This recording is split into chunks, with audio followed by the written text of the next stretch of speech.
بچے بیت الخلا سے محروم، اسکول میں تالے، طلبہ کھولے آسمان تلے مجبور۔ السلام علیکم ناظرین، یہ تصویر تلنگانہ کے ضلع جگتیال کے دھرور کیمپ کی سرکاری اسکول کی ہے، جہاں 300 طلبہ زیر تعلیم ہیں، جن میں 260 لڑکے اور 40 لڑکیاں شامل ہیں۔ لیکن حیرت کی بات یہ ہے کہ اسکول میں بیت الخلا تو ہے، مگر ان پر تالے لگے ہوئے ہیں۔ طلبہ اور اساتذہ دونوں کھلے میدانوں میں جانے پر مجبور ہیں۔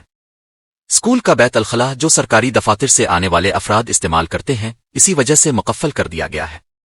صرف یہی نہیں، اسکول کی حالت انتہائی خستہ ہے۔ باورچی خانہ، کچن کی تعمیر بیچ میں ہی رک گئی۔ بل ادا نہ ہونے پر ٹھیکیدار کام چھوڑ گیا۔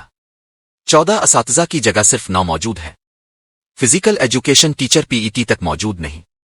بچے کھیل کود سے محروم، اور اسکول کے چاروں طرف چاردیواری بھی نہیں ہے، یعنی بچوں کی تعلیم بھی متاثر اور تحفظ بھی خطرے میں۔ ناظرین، کیا یہ ہے ترقی یافتہ بھارت کی تصویر؟